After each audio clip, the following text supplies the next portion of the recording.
All right, my friend, so your blower motor blew up. Maybe it stopped working, or maybe it just makes too much noise like this one is on this 2006 Toyota Highlander.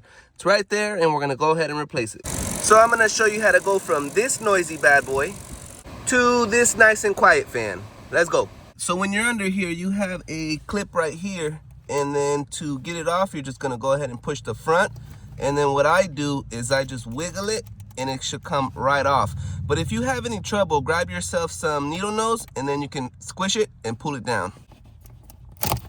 All right, so once you pull that off, you're gonna have a little clip right here, and you're just gonna pop that off. That's all it is. All right, we're just gonna move that to the side. You're gonna grab a handy dandy 8mm, and we're gonna go ahead and take off 1, 2, and then 3 is right here.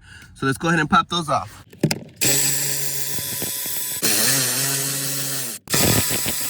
And boom, she comes right out. So let's pop that bad boy right out.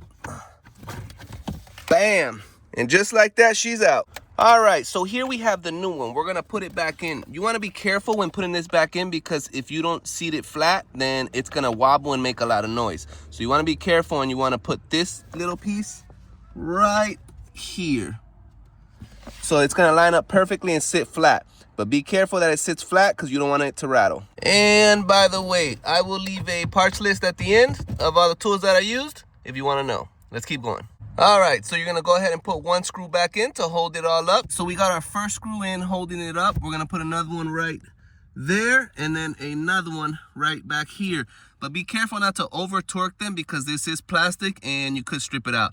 So be careful with that. So it's in, but it's not tight, because what we want to do is tighten these 3 bolts down evenly so it doesn't wobble. So once you have it nice and snug, what I like to do is connect my electrical plug, make sure that bad boy's in, and then I will go ahead and put this little clip to the nearest plastic piece over here that it'll fit. So usually it can only go in one spot.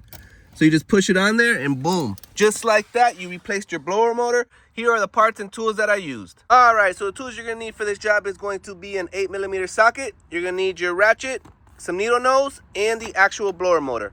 I'll leave a link in the description to all the tools that I used. If you purchase something, thanks in advance. Always remember, if I can fix it, you can fix it.